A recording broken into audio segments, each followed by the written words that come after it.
भक्तों, अगर शनि महाराज की कुदृष्टि किसी भी भक्त पर पड़ जाए तो उसके सभी सुखों का नाश होना तय है। अगर आप चाहते हैं कि कुदृष्टि शनि देव की कभी भी आप पर ना पड़े, आपका जीवन हमेशा सुखद हो और उनकी असीम कृपा आप पर बनी रहे, तो आप शनि देव के इस प्रबल मंत्र का जाप अवश्य करें, क्योंकि यह मंत्र बहुत ही प्रबल और शक्तिशाली मंत्र है। इस मंत्र के नियमित 108 बार जाप करने से जीवन में आ रही बाधा और दुर्भाग्य समाप्त होता है। व्यक्ति की मनोकामनाएं शीघ्र ही पूरी होती हैं। घर में सुख शांति, धन और सौभाग्य बना रहता है। इसलिए प्यारे भक्तों, आप इस मंत्र का जाप अवश्य करें और सच्ची श्रद्धा के साथ करें, क्योंकि इस मंत्र के नियमित 108 बार जाप करने से आपका जीवन सुखों से भर जाएगा और शनि देव की कुदृष्टि कभी भी आप पर नहीं पड़ेगी।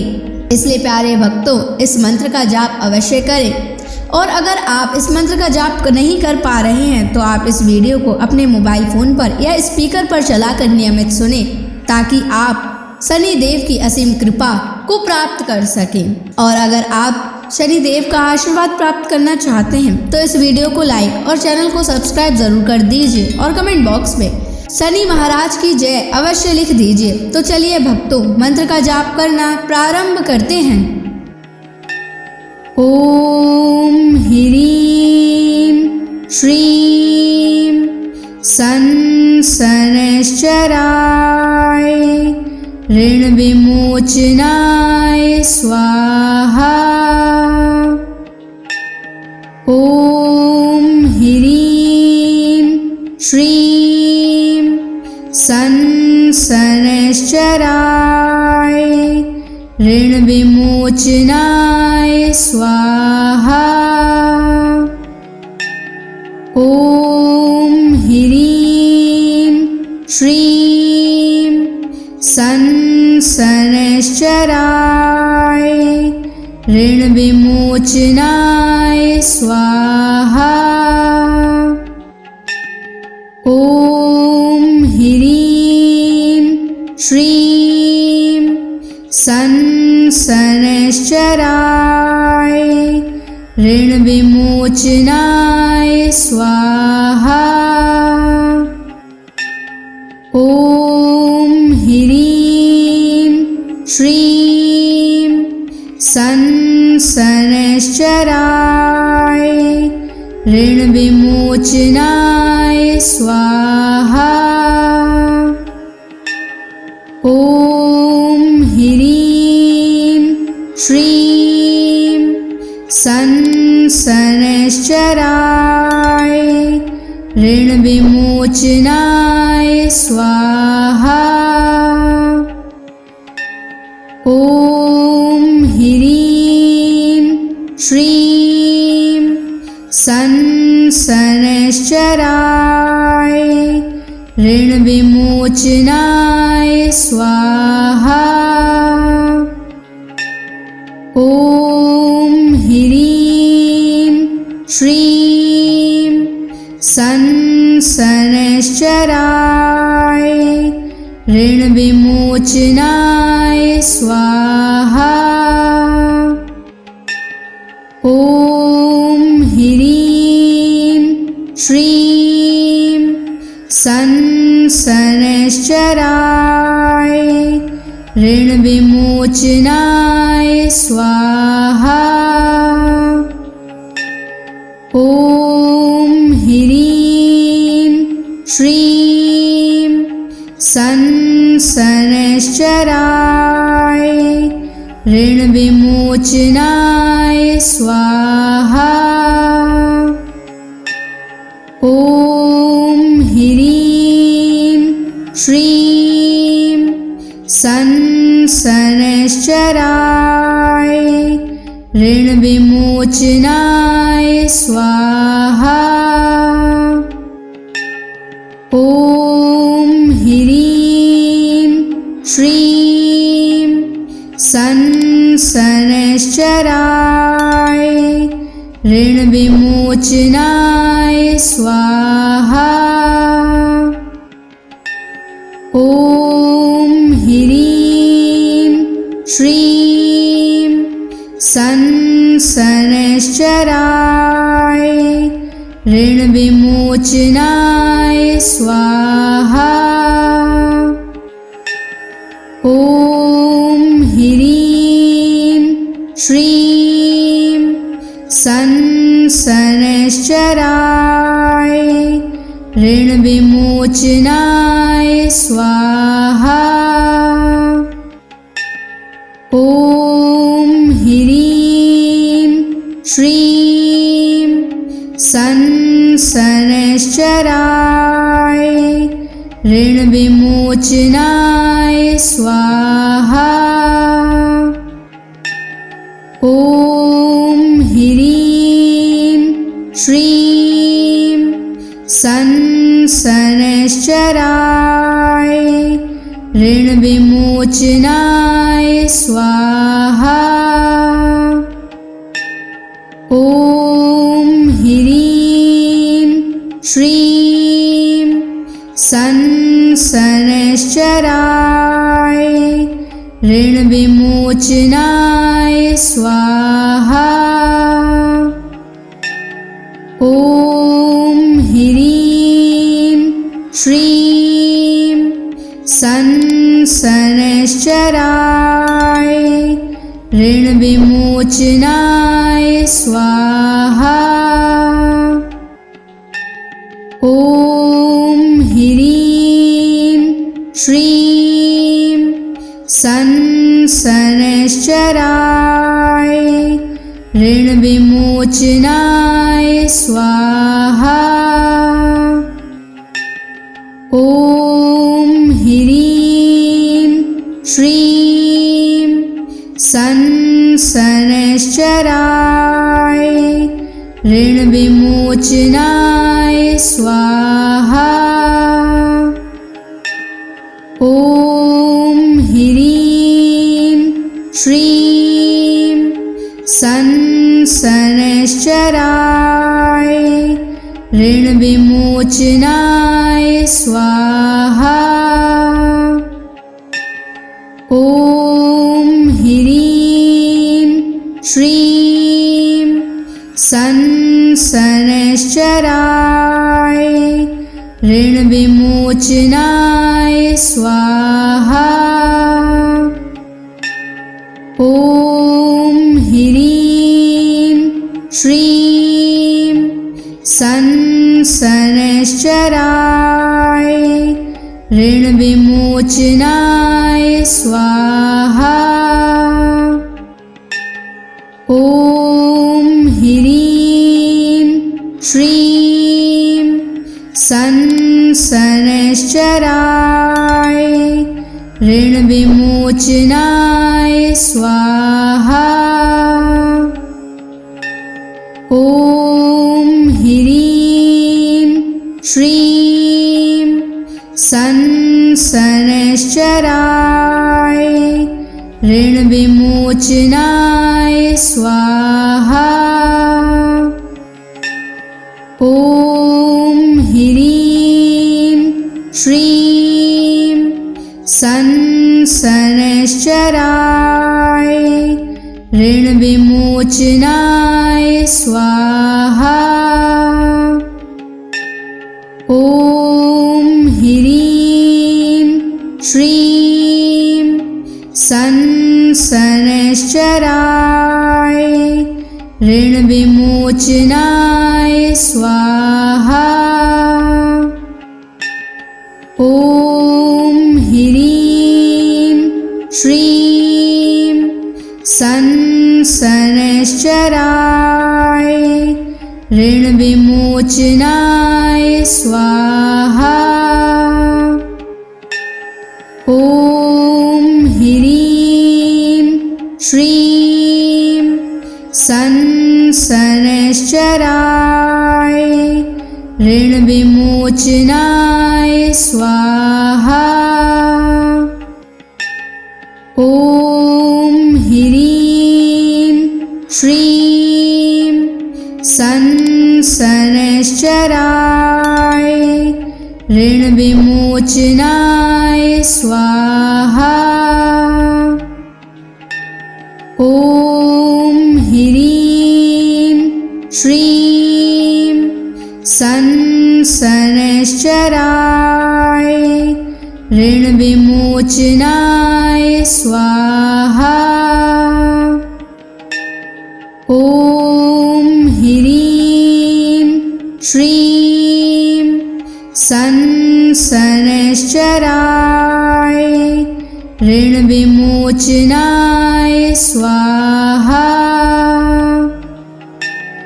ॐ ह्रीं श्रीं शनैश्चराय ऋणविमोचनाय स्वाहा। ॐ ह्रीं श्रीं शनैश्चराय ऋणविमोचनाय स्वाहा। ॐ ह्रीं श्रीं शनैश्चराय ऋणविमोचनाय स्वाहा। ॐ ह्रीं श्रीं शनैश्चराय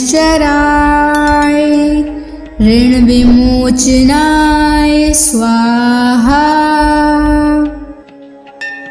ॐ ह्रीं श्रीं शनैश्चराय ऋणविमोचनाय स्वाहा। ॐ ह्रीं श्रीं शनैश्चराय ऋणविमोचनाय स्वाहा। ॐ ह्रीं श्रीं शनैश्चराय ऋणविमोचनाय स्वाहा। ॐ ह्रीं श्रीं शनैश्चराय ऋणविमोचनाय स्वाहा। ॐ ह्रीं श्रीं शनैश्चराय ऋणविमोचनाय स्वाहा।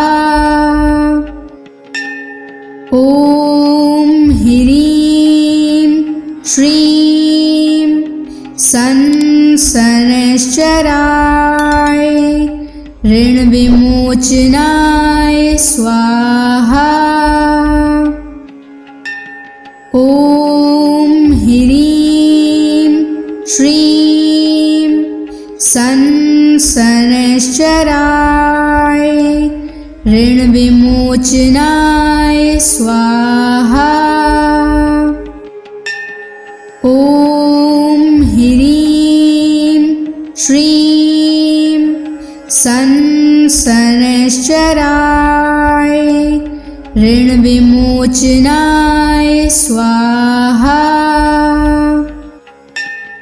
ॐ ह्रीं श्रीं शनैश्चराय ऋणविमोचनाय स्वाहा। ॐ ह्रीं श्रीं शनैश्चराय ऋणविमोचनाय स्वाहा। ॐ ह्रीं श्रीं शनैश्चराय ऋणविमोचनाय स्वाहा। ॐ ह्रीं श्रीं शनैश्चराय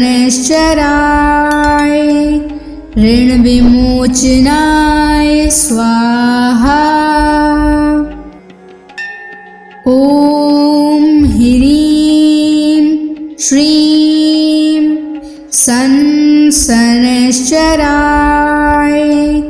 ऋण विमोचनाय स्वाहा।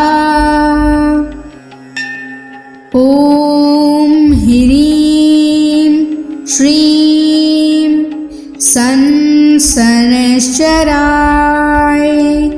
ऋण विमोचनाय स्वाहा। ॐ ह्रीं श्रीं शनैश्चराय ऋण विमोचनाय स्वाहा। ॐ ह्रीं श्रीं शनैश्चराय ऋण विमोचनाय स्वाहा। ॐ ह्रीं श्रीं शनैश्चराय ऋण विमोचनाय स्वाहा। ॐ ह्रीं श्रीं शनैश्चराय ऋण विमोचनाय स्वाहा।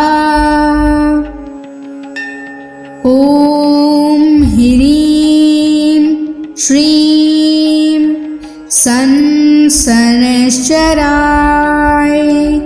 ऋण विमोचनाय स्वाहा। ॐ ह्रीं श्रीं शनैश्चराय ऋण विमोचनाय स्वाहा। ॐ ह्रीं श्रीं शनैश्चराय ऋण विमोचनाय स्वाहा। ॐ ह्रीं श्रीं शनैश्चराय ऋण विमोचनाय स्वाहा। ॐ ह्रीं श्रीं शनैश्चराय ऋण विमोचनाय स्वाहा। ॐ ह्रीं श्रीं शनैश्चराय ऋण विमोचनाय स्वाहा। ॐ ह्रीं श्रीं शनैश्चराय ऋण विमोचनाय स्वाहा। ॐ ह्रीं श्रीं शनैश्चराय ऋण विमोचनाय स्वाहा। ॐ ह्रीं श्रीं शनैश्चराय ऋण विमोचनाय स्वाहा।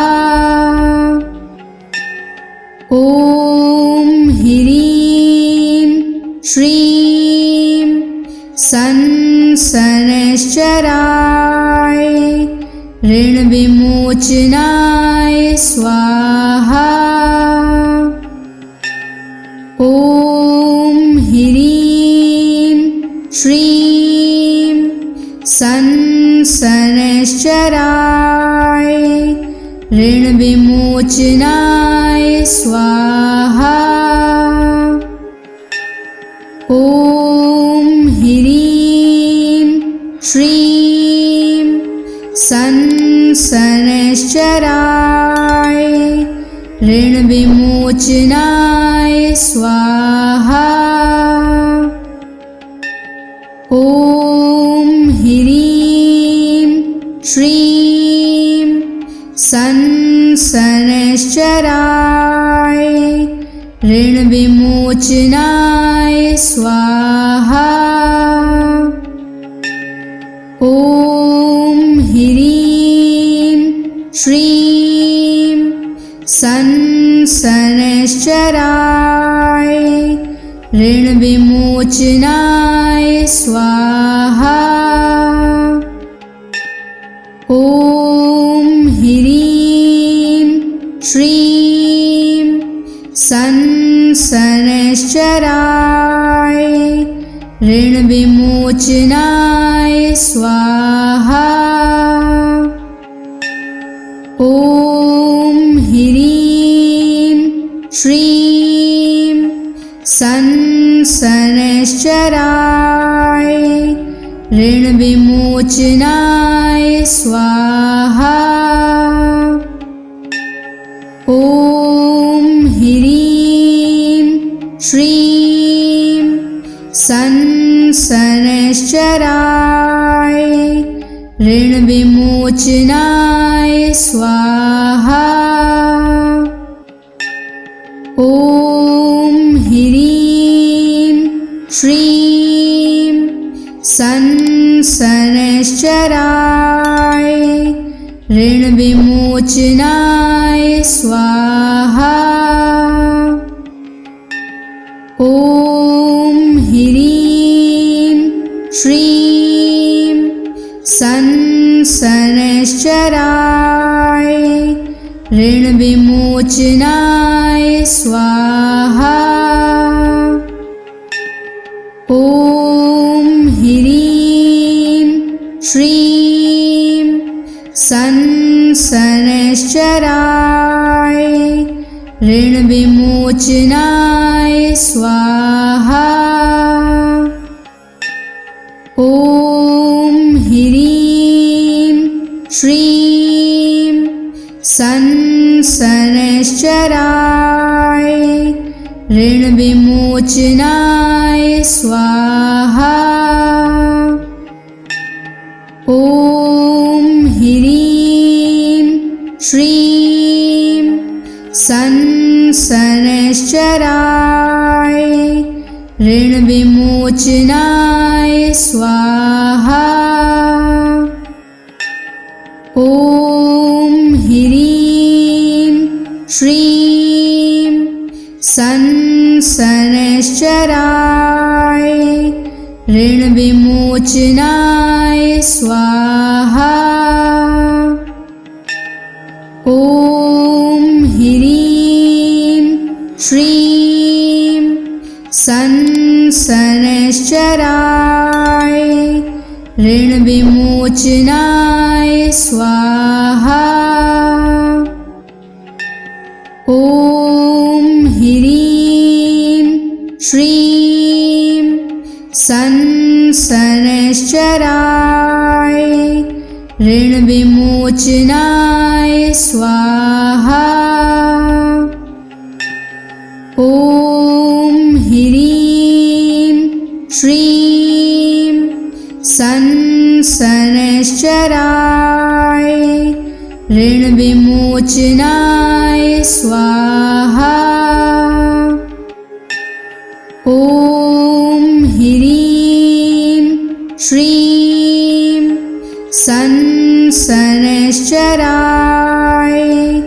ऋणविमोचनाय स्वाहा। ॐ ह्रीं श्रीं संसनश्चराय ऋणविमोचनाय स्वाहा।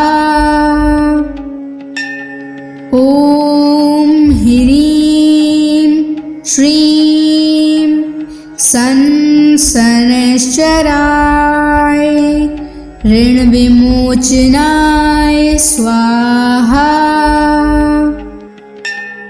ॐ ह्रीं श्रीं संसनश्चराय ऋणविमोचनाय स्वाहा। ॐ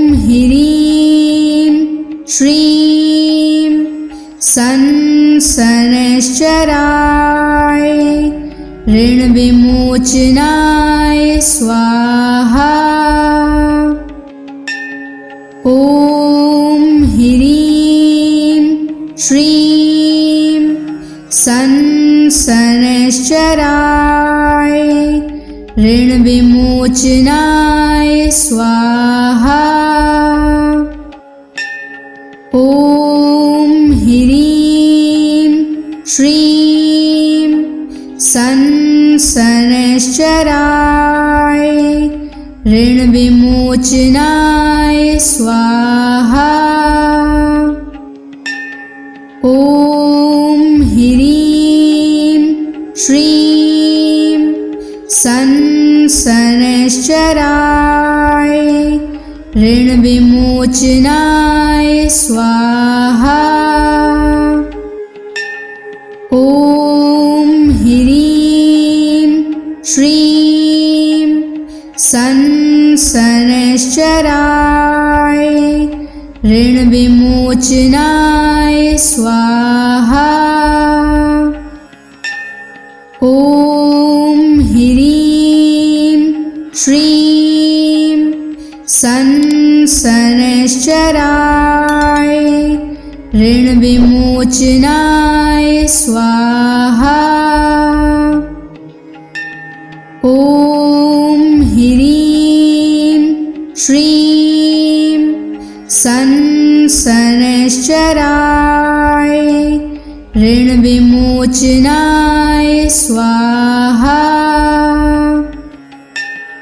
ॐ ह्रीं श्रीं शनैश्चराय ऋणविमोचनाय स्वाहा। ॐ ह्रीं श्रीं शनैश्चराय ऋणविमोचनाय स्वाहा। ॐ ह्रीं श्रीं शनैश्चराय ऋणविमोचनाय स्वाहा। ॐ ह्रीं श्रीं शनैश्चराय ऋणविमोचनाय स्वाहा। ॐ ह्रीं श्रीं शनैश्चराय ऋणविमोचनाय स्वाहा। ॐ ह्रीं श्रीं शनैश्चराय ऋणविमोचनाय स्वाहा। ॐ ह्रीं श्रीं शनैश्चराय ऋणविमोचनाय स्वाहा। ॐ ह्रीं श्रीं शनैश्चराय ऋणविमोचनाय स्वाहा। ॐ ह्रीं श्रीं शनैश्चराय ऋणविमोचनाय स्वाहा। ॐ ह्रीं श्रीं शनैश्चराय ऋणविमोचनाय स्वाहा। ॐ ह्रीं श्रीं शनैश्चराय ऋणविमोचनाय स्वाहा। ॐ ह्रीं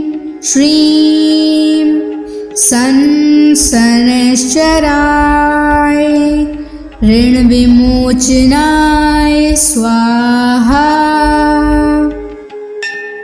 ॐ ह्रीं श्रीं संसनश्चराय ऋणविमोचनाय स्वाहा। ॐ ह्रीं श्रीं संसनश्चराय ऋणविमोचनाय स्वाहा।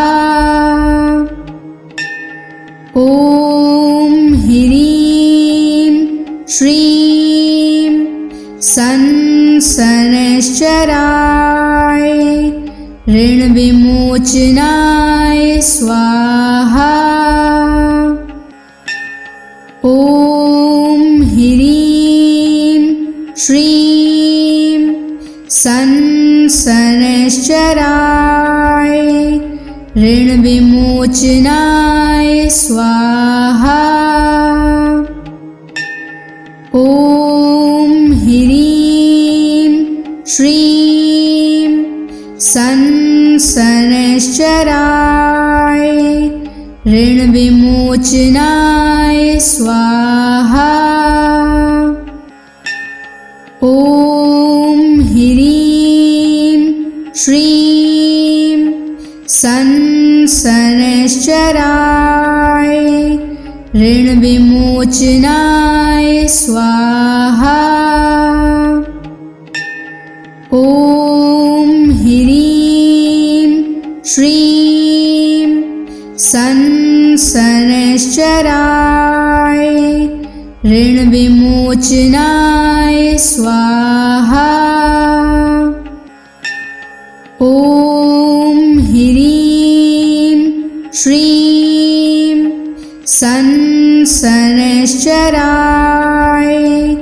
ऋणविमोचनाय स्वाहा। ॐ ह्रीं श्रीं संसनश्चराय ऋणविमोचनाय स्वाहा। ॐ ह्रीं श्रीं संसनश्चराय ऋणविमोचनाय स्वाहा। ॐ ह्रीं श्रीं संसनश्चराय ऋणविमोचनाय स्वाहा। ॐ ह्रीं श्रीं संसनश्चराय ऋणविमोचनाय स्वाहा।